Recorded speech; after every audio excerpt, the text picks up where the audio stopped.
Welcome to Network Capital, Dr. Tharoor. Your three-part podcast was a massive hit on our platform. In fact, it was downloaded millions of times, which goes on to say that your career and work principles appeal to millennials around the world. Today, we're very excited to talk to you about your newly launched book, Tharoorosaurus and the Art of Writing. So, Dr. Tharoor, tell us, Thanks. where did the love for words come from, and what did an average afternoon during summertime look like in the Tharoor household back in the day? It goes back to my childhood, as you rightly surmise, because to be honest, it's very much linked to my father, who was a bit of a word nut in the classic sense. He just loved everything to do with words. He loved word games like Scrabble and bingo. I mean, not bingo, obviously, Boggle. Scrabble and Boggle, and he would make up word games like, there was never an idle afternoon for my sisters and me. He would come up with a 9 or 10 letter word and challenge us to make the longest possible list of 4-letter words, and my kid sisters might be allowed to make 3-letter words as well. And then we'd compare the lists, and we'd always discover that he'd thought of words we hadn't. In car journeys, he used to have a wonderful game of his own invention, which I regret very much that I no longer play, which consists of one person in the group imagining in his head a 5-letter word. And the rest of the people in the car have to guess that word by suggesting other 5-letter words, and all the first person has to say is how many letters are in common.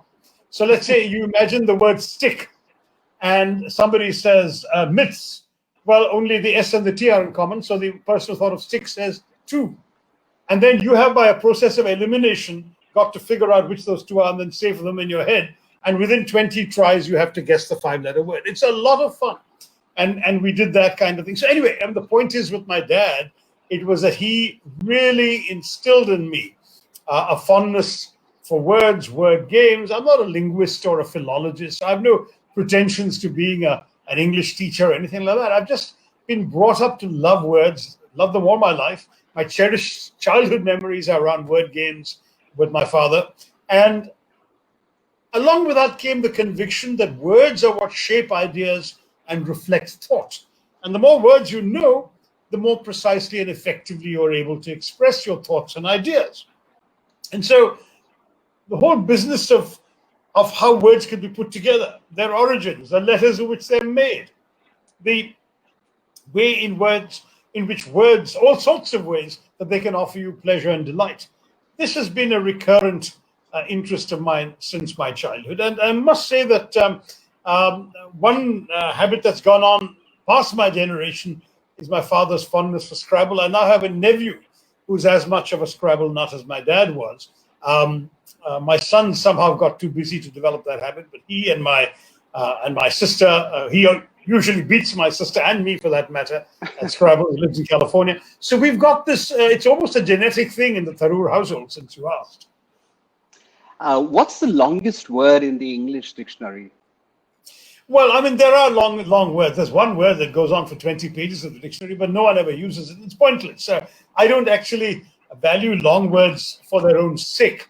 The longest word that one can imagine a very rare use for is pneumono-ultramicroscopic siliconovolcanoconiosis, which is an extremely obscure word for a very rare disease that affects, I believe, 1 in 99 million people, because it is a kind of illness of the lungs that affects coal miners or other miners who get a particular kind of very microscopic particles of coal dust in their lungs or something like that. I read about this once and I said, well, I'm never going to need to use this, so I won't bother to remember it, but it's stuck and that's the word. But if you look at words that are usable in multiple contexts, which is where the usefulness of a word comes, right? I mean, if you can use a word only in one context, it's pointless, it seems to me. But if you look at words that can be used in multiple contexts, then you have more fun. And Floccinauci nihilipilification would therefore be my favorite long word. It's a made-up word. It was made up, I believe, by a bunch of undergraduates in England in the 19th century. But the fun of Floccinauci nihilipilification was very much the idea that it was a fancy way, and certainly amusingly fancy way, of saying the act of estimating something as worthless. It came from, I think it was Eton College, by the way, where they did this. It came up from fluxus, which is Latin for a wisp, naucum, which is a trifle, nihilum, which means nothing, pilus, which means a hair, and fication, which of course you can add to anything you can add fication to and make an abstract noun out of it. So they got four different ways of saying nothing, trifling, a wisp of things, no consequence like a hair. And then with that, they throw it into absolutely every context where you want to say something is worthless. So I actually knew this back in school and college, but it wasn't But a word. how did you find that word? That's the question. Well, Because you don't love dictionaries.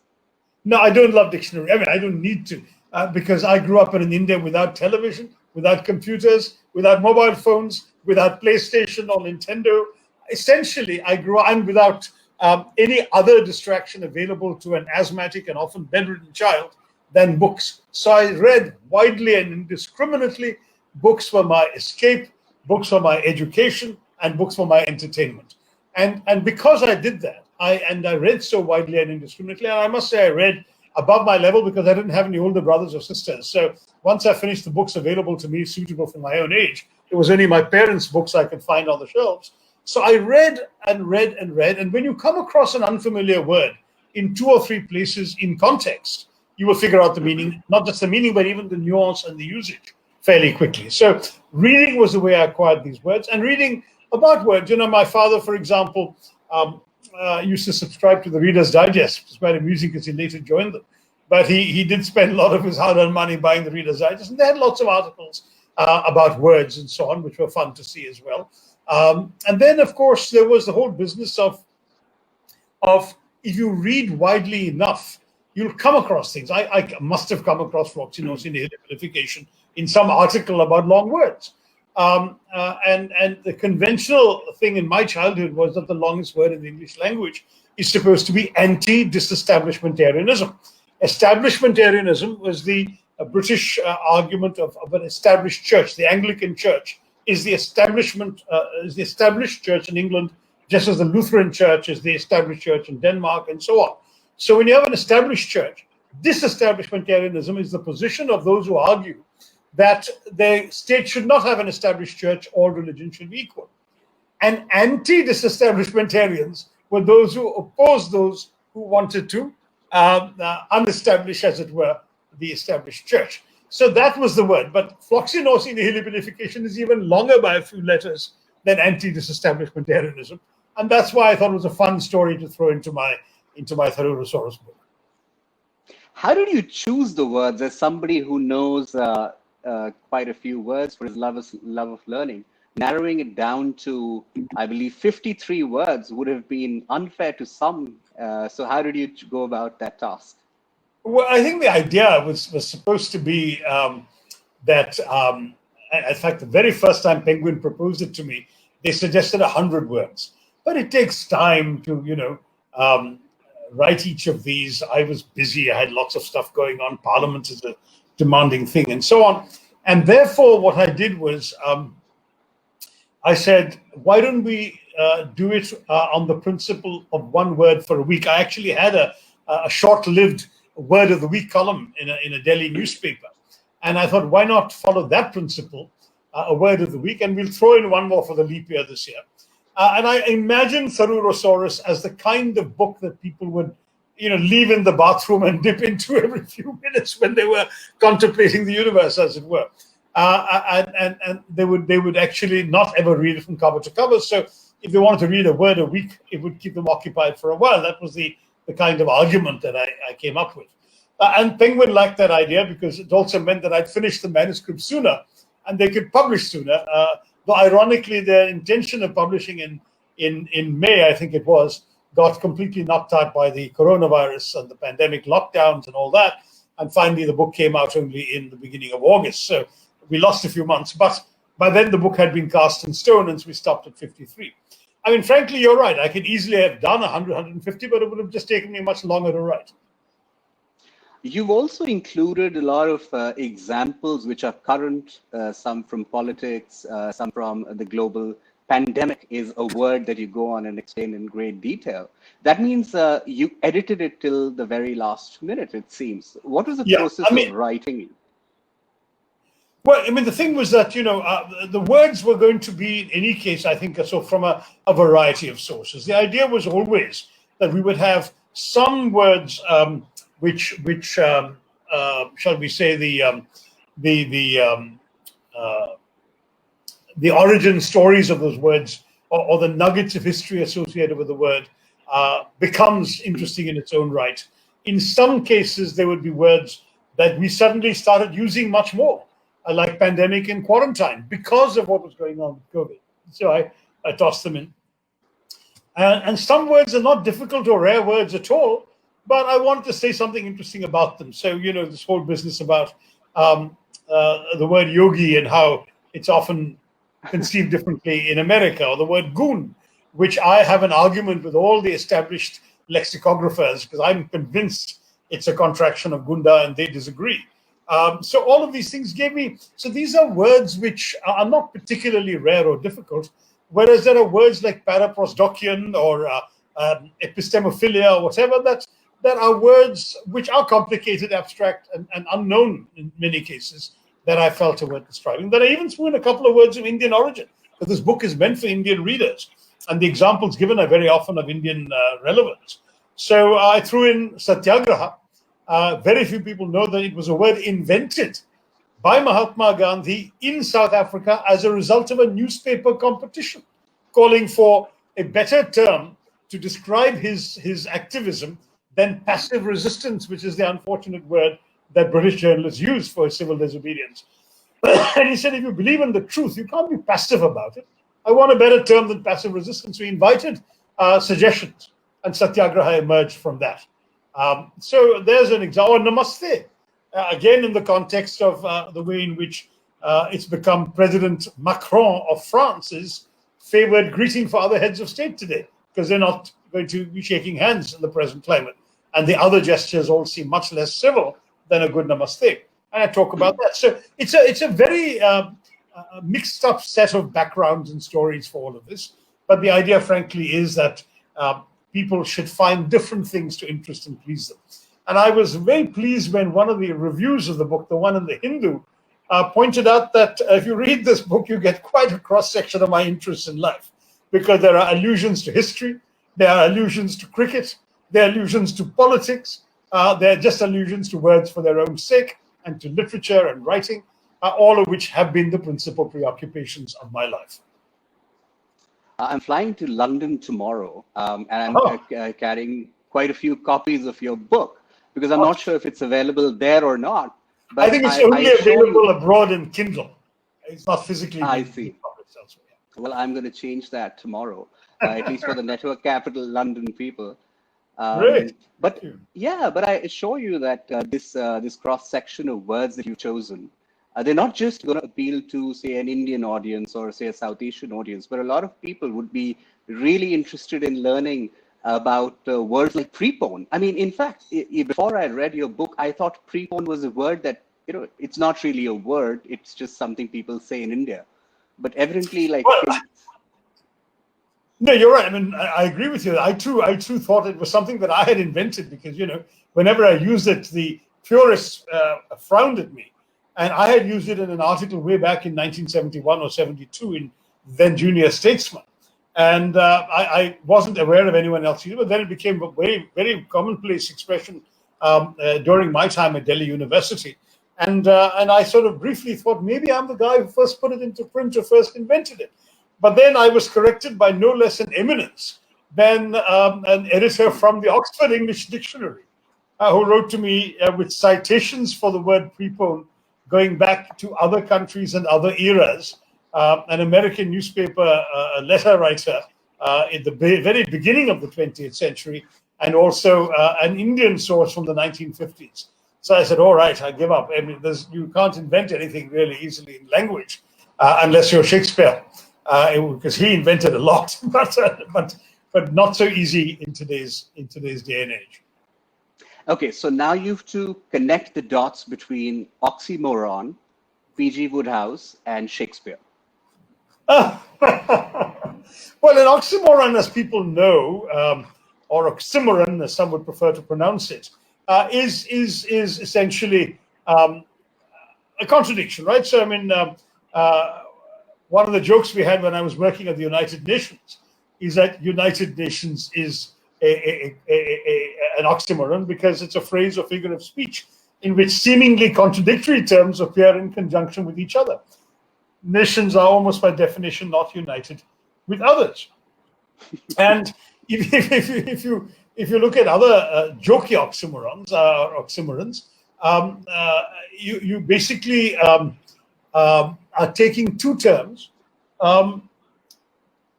which seemingly are the opposite of each other, but which are conveying a particular idea. The usage example I give in the book is of somebody who was falsely true in his manner. Now, false and true, but that's a good oxymoron. Or Shakespeare in Romeo and Juliet talked about loving hate. You know, often with human beings, you actually have this love or hate relationship. And Shakespeare's the one who put those two together in an oxymoron. P.G. Wodehouse, the connection that you asked for, was I always advise people never to give advice.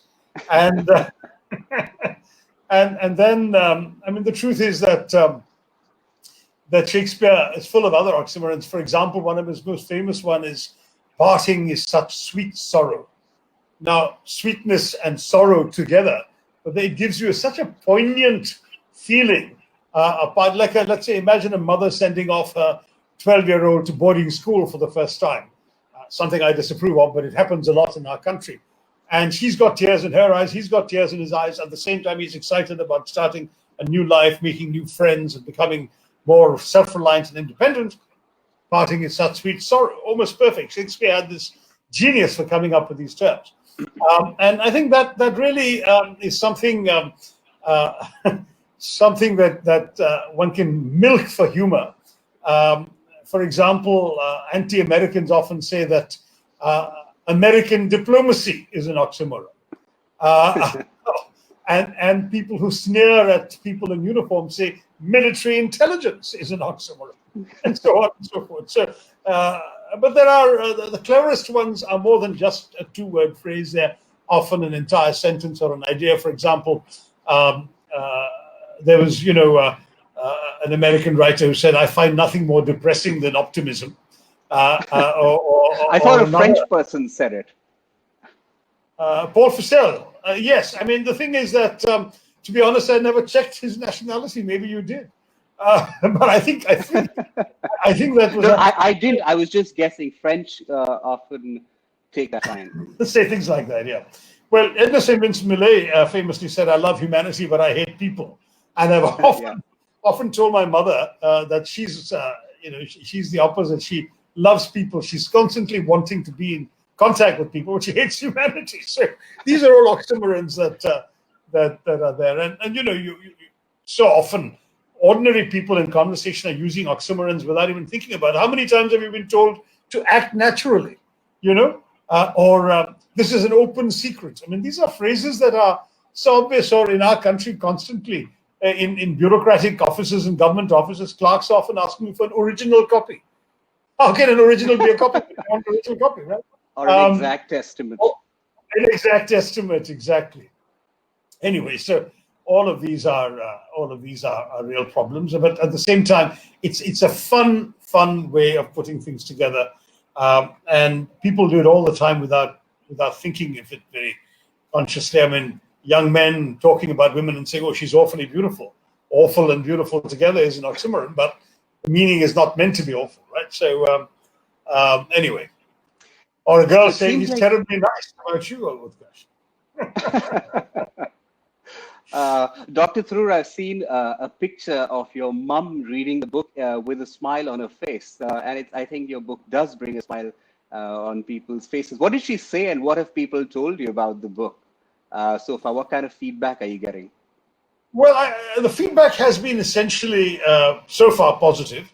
I can't say it's been extensive, and I haven't had the time to go and look at any of the online review feedback from readers on things like Amazon or Goodreads or whatever. But as far as I'm concerned, I think that that when you look at a book like this, it's more about imparting pleasure. I'm not really trying to impress or change people's minds, any of those highly noble things that writers are often all about.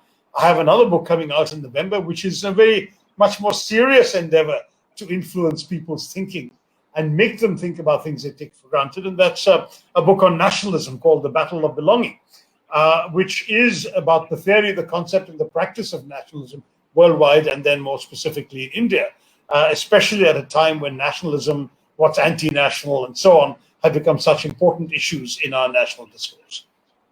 I did check, actually. Your book is a bestseller on Amazon. So congrats on writing a bestseller every year. I don't know how you do it, but people definitely appreciate.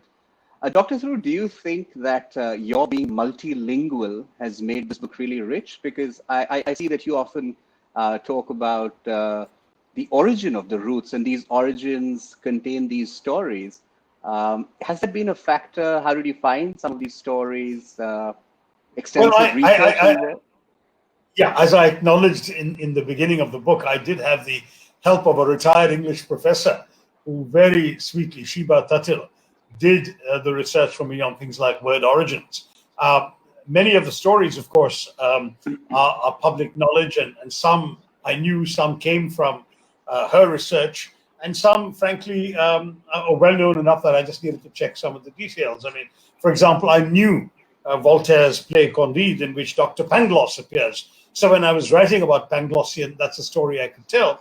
Or on Satyagraha, that's something I knew from reading and studying about Gandhi, about Mahatma Gandhi. But then there are other things. For example, I'm not versed in classical Greek or Latin. So if I wanted to explain to people that pandemic comes from the Greek, classical Greek pandemos, meaning pertaining to all people, public or common, which is made up of pan, all, and demos, or people, that's something I would need to get from serious research, because I don't have the Greek in my head to be able to say that.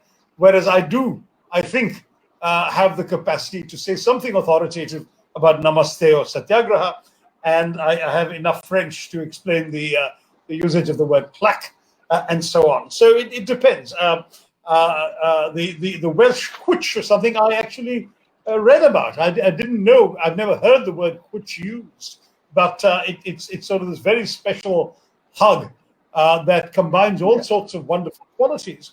And I thought it was a wonderful word to know, and I'm very happy to popularize it. And ever since I put it out in print, a lot of people have been using it in the unlikeliest places, particularly on the internet. So it's always nice to contribute to a bit of the conversation with this kind of thing.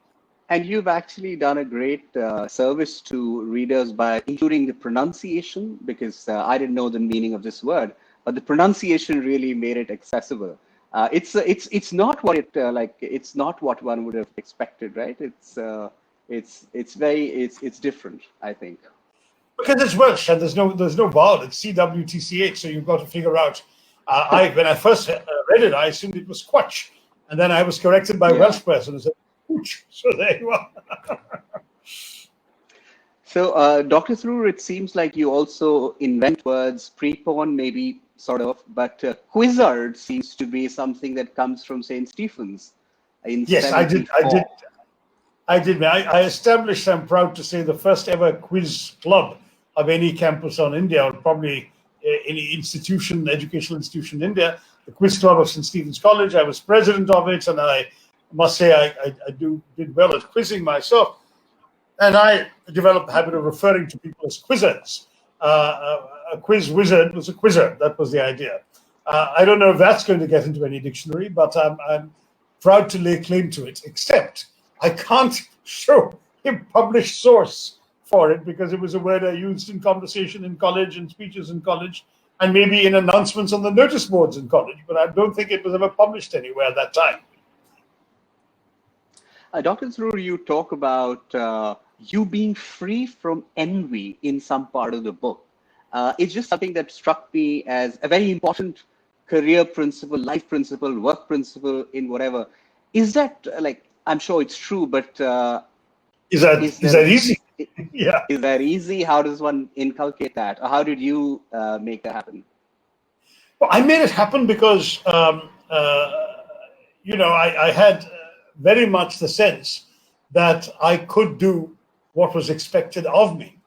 And okay, this is going to sound much more arrogant than I intended to, but I had this habit at school of coming first in the things I did, whether it was coming first in class in the exams, or winning the debates and the speech contests I spoke in, or winning best actor in the school plays. Mind you, I also did pretty badly when it came to athletics or sports or physical exercise or other activities. And so I realized that people had different talents. I just happened to be good at the things that I was good at, and other people were good at things that they were good at. And therefore, there was no reason to envy them, because that's the way they were. And they should have no reason to envy me, because this is the way I was. Equally, somehow from a very young age, I had the conviction that the world was large enough to accommodate everyone's success. That is, that if other people did well, I rejoiced for them, because it was good to see my friends happy. And if I did well, I expected them to rejoice with me. And I must say, I was blessed with friends who did rejoice with me. And so envy and jealousy and resentment was sufficiently uncommon in my life that whenever I was the object of it, I was both hurt and repelled. And because I thought that that was such an unworthy emotion for another person to have and to express, that I too felt that it would be unworthy of me to ever feel that way about anyone else. Now, I'm not saying that that's perfect, but to me, it's the best way to live. I've often found that some of the things that I've instinctively adopted, for example, I tend not to be very judgmental. I accept people as they are. I've often been astonished when other friends, somebody would come meet us, chat, they go away, and then immediately friends start judging them behind their backs and making adverse comments. I don't see the point. I said, you just met and talked to this person. That is how he or she is. Why do you need to judge them? What do you gain by judging them? What do they gain by your judging them? What does the world gain? So I tend to be instinctively somebody who accepts people as they are. I don't envy people their successes. I do commiserate with their failures, because you don't want to see people suffering. But I don't envy them their successes. I wish them well. That doesn't mean that I am going to give up the idea of my own successes. No, I want my books to be read. I write because I want an audience. I'm in politics because I want to make a difference in people's lives. I have ideas that I want to communicate to the world. So all of these things I'm motivated to do. But I don't see the world as a zero-sum kind of place where I can only do it at the expense of somebody else, that I can only rise by pulling somebody else down. Unfortunately, coming into Indian politics, I've seen much more of the negativism, the so-called crab mentality, the Indian famous or notorious story in India about, I think you all know the story, but just for those who don't, it's the story of how an Indian wins a global tender for shipping crabs by throwing all the crabs into an open crate and sending them off by ship. And all the other companies come to him and say, but how can you do this? You've quoted below our packaging costs. He says, I don't do any packaging. I throw them into an open crate. And they say, but that's crazy. Live crabs will climb out of the open crate. And the Indian says, but you don't realize these are Indian crabs. The moment one of them starts climbing to the top of the crate, the others will get together and pull him down. And that joke, which is a joke I've known for 40 years, it was a joke you could tell when you never took it seriously. But I have come back to India, and particularly in the domain of Indian politics, I see a lot of that crab mentality. So management thinkers call it the difference between playing infinite games and finite games. Infinite games are ones where you keep playing and where your objective is to stay. And finite games are where only I can win when you lose. That seems to be the core of envy. Now, let me tell you an interesting fact about Pali and envy, the language Pali. There's a word called mudita, which means taking pleasure in another person's success. There is no word. There's no word equivalent to of that in English. So that is, no. In fact, the opposite word is there in my book, epicaricacy, which is actually English form of a better-known German word, Schadenfreude. Schadenfreude is used often by English speakers as well. particularly in America, where there's a lot of German words. But epicaricacy is precisely about that. It's about taking pleasure in other people's failures, Suffering, yeah. humiliation, sufferings. And I'm so pleased to have you tell me about mudita. I've known people with the name mudita without realizing that their word has such a philanthropic connotation, that their name has such a positive connotation. In the book that I just published, like our publishing dates coincided, I talk about this as a philosophy for work in life and infinite games. So when I read the word that you talk about in envy, I thought that's a clear parallel that I observed. Thank you. Dr. Yes, not just a parallel; it's an opposite, and that makes it all the more interesting. It says something about a culture if it can produce a word for taking pleasure in the successes of others, when other cultures have only produced words, both in this case, both German and English, in deriving pleasure from the misfortunes of others. Very good. And Dr. Tharoor, you talk about a wide range of words. One difference that I would love for our listeners to understand is the difference between xenophobia and racism. I thought it was really well explained in the book, although a bit like, I know that you have a lot more to say on the subject. But I mean, I know we have limited time, but is it possible to explain that a little? Well, I mean, xenophobia is essentially about foreigners, about disliking foreigners. So irrespective of race, xenophobia is fear or hatred of anything or anyone alien or foreign. And so there's no question that there are people, of course, in every country, including ours, who resent foreigners because they're strange. Phobias are, of course, fears. And it's because of your fear of something strange and foreign that you then become somebody who wants to promote xenophobia.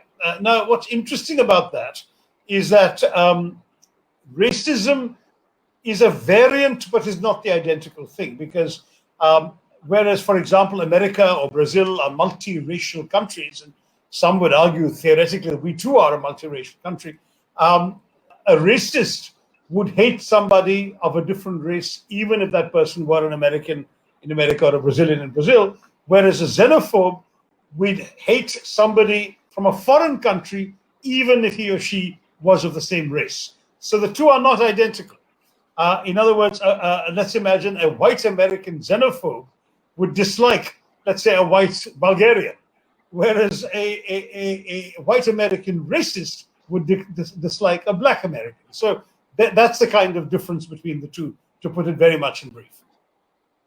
I just want to do a quick time check because we have a small rapid fire round, but do you have 5-7 more minutes? Sure, go ahead. Yeah. Okay. Are you a geek or a nerd or neither? And people need to read the book to find out. Yes, let people read the book to find out. I'd like to think that I'm not either, but I'm sure that after reading this book, some people will decide I'm a word geek. Okay. Do trolls trouble you? Very much, daily. I've had to learn to ignore them on my timeline on Twitter, for example. All right. Do you have a favorite word? I was asked this by a school child once in Thiruvananthapuram, and I said, yes, it's a very simple word, read. I said, the more you read, the more words you'll acquire. So that, I think, would have to be my favorite word, would be read or reading, which is really what I've done to acquire all the words I have. Do you, when you come across a new word today, what do? You don't run for the dictionary, that we know. How do you figure it out? Well, I basically come across words in the context of reading. So I'll figure out from the sentence what the meaning is, and then I'll store it in my head until I come across it somewhere else and reconfirm that the meaning I understood was right. I mean, so it's entirely possible that you may misunderstand from one usage. So ideally, you need 2 or 3 usages of a word to be sure you've got the meaning.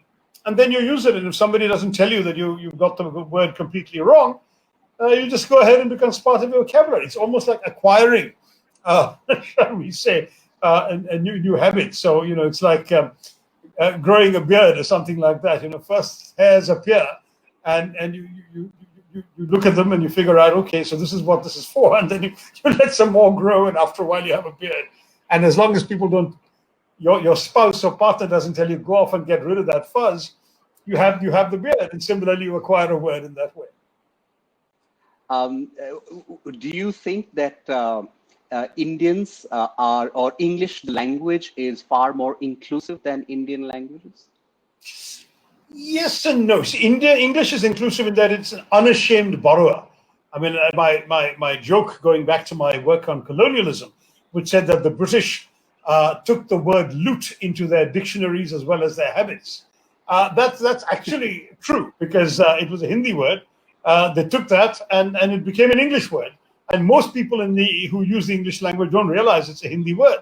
For that matter, what they say as thug, which is actually thug in Hindi, again came into English from India. So what you've got with the English language is a capacity for absorption. From French, from German, from pretty much every country they've had been dealing with, they've happily taken words, and it's a live language. I think every year the Oxford English Dictionary issues updates with new words in it and so on. Many Indian languages are a little more fossilized, a little more set in stone, and they have a tendency, when a new word or a new concept comes their way, one of two things happen. Either they sort of completely Sanskritize it, as in Hindi, or in some rare cases, they just keep the English word intact, but render it in an Indian script. So I would say that English is a little more flexible in its willingness to borrow from other languages, but Indian languages have the flexibility sometimes of lifting directly and just allowing it to be used. I mean, for example, there is, I'm sure, somewhere a fancy Hindi word for passport, but as far as I know, everyone just says passport. Or I think there is definitely a sign for immigration at the airport. That is a big Hindi word you can't lift and pronounce. But again, most casual speakers of Hindi, Hindustani, would say immigration, the English word. So to that degree, Indian languages are also flexible.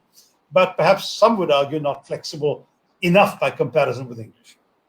Malayalam, the language, your mother tongue, is different, right, from Hindi and Sanskrit, in that it's a little more inclusive. Yeah. Well, a little more. No Indian language in that sense is terribly inclusive this way. The thing about Malayalam is actually it has a lot more pure Sanskrit in it than any other language does, including Hindi. Pure in the sense that whereas in Hindi, you can see the derivation of a word from Sanskrit, but it's been chopped off. So, for example, in Malayalam, you can talk about a place of worship as a devalayam, which is the Sanskrit word. In Hindi, at most, you can say devalaya. And of course, most of the time, you'd say mandir anyway. So the thing is that you do have more sort of direct borrowings from Sanskrit and Malayalam. At the same time, you have a Dravidic linguistic structure derived from classical Tamil, with a lot of vocabulary, verbs and so on coming from Tamil, sentence structures coming from Tamil. So it's an interesting language in that sense, because it's born of these two very different roots. But at the same time, I would say that most Indian languages today are a little more ossified than English is. I'm probably saying that, but I believe that's true. One of the strengths of English is its constant capacity for living and expanding and changing. Is there a difference between, say, Indian English and poor English? That's a very tough one to say, because I believe that most linguistic scholars around the world accept the proposition that you can't just have one standard version of a language, or one standard received pronunciation, as they call it in Britain. That American English, for example, which is the first distinctively different English, but then Irish English, Australian English, South African English, they're all valid forms of the English language with their own accents, their own conventions. Then you come up with the Asian languages versions of English. So, for example, in Singapore and Malaysia, they will add a la at the end of a sentence, a way in which in Hindi you might add a ya or something when you're speaking. Is that bad English or is that just Singapore English, Singlish? I think today the more indulgent practitioners of linguistic theory would tell you that you can't judge that. That's okay for the Singaporeans. Why can't you accept it just as you accept the Americans saying gotten, whereas gotten went out of use in England by the 17th or 18th century. America, remember, took the English language with them in the 16th and 17th centuries. So some of the usages that remained valid in America had died out in England. For example, in England, they only talk about autumn. In America, they talk about fall, when the leaves fall, you see. But that was the term in England in Shakespeare's day. So this kind of thing, gotten and fall and so on, made American English very distinct. And well, now, of course, there's so many more differences. I mean, elevator rather than lift, or apartment rather than flat.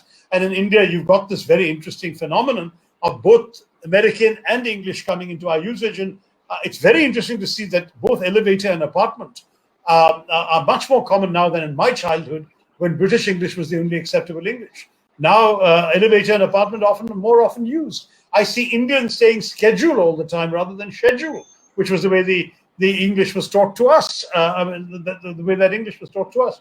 Now, coming back to this entire business of Indian English, some things are usages or fashions of speaking, such as prepone, which I believe are entirely valid, and there's nothing completely wrong. But some terms are simply bad English, and knowing which is which is something that ultimately has to do with the actual user of the language.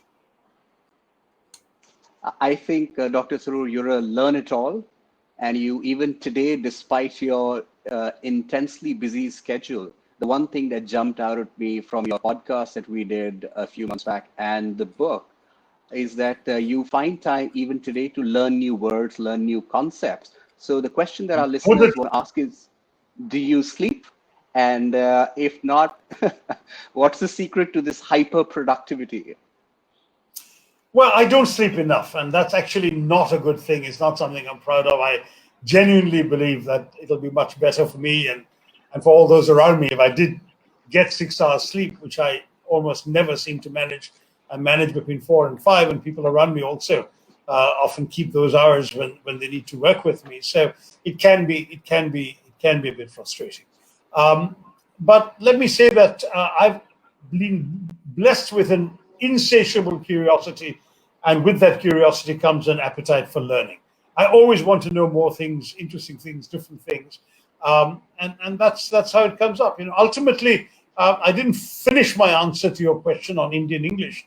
I would say that the only test that matters is the test of time and usage. If enough people find a word or a form of use of that word or phrase useful, that makes it legitimate. And because Indian English is used by millions every day for practical purposes, why can't we use it? Many phrases we take for granted in ordinary conversation are actually quite unusual abroad, like calling elders auntie or uncle. Only Indians do that. But we do it. The British and Americans look at us with astonishment. Saying, I'm not non-veg. No one says non-veg outside India. I mean, these are... But this, to my mind, is Indian English. It's not bad English. Now, you can argue about terms from our media like air dash or history cheater for somebody with a long criminal record. But I don't see any particular problem with that. These are Indian usages. Or when an Indian student tells a foreigner he was mugging for an exam, bewilderment will be guaranteed because they don't use mugging that way. They have two other meanings for the word mugging in the West. So being a victim of a mugging in a dark alley, right? Or somebody making a really funny, comically exaggerated expression like he was mugging for the camera. But for us, when we say I was mugging for an exam, that's a term or a usage that doesn't exist in Western English. Does that make it wrong? No, it just makes it Indian. So that's the kind of difference that I would make. And I would say that everything from wheatish complexion in our matrimonial ads to even phrases like we are like that only, which sound odd. Head nod, yes. That's right. Oh, what is your good name? As opposed to as opposed to your dak naam, as they say in Bangla. So all of these but there are some mistakes in Indian English which are simply mistakes because they violate the basic concept of the word in the English language. Like, for example, um, uh, we have this terrible habit in India of saying till when we mean as long as. So I will miss you till you are away, which is actually an absurd statement. You actually mean I'll miss you until you come back, because what you mean is I'll miss you as long as you are away. You see, I mean, that misuse of till is a classic Indian mistake.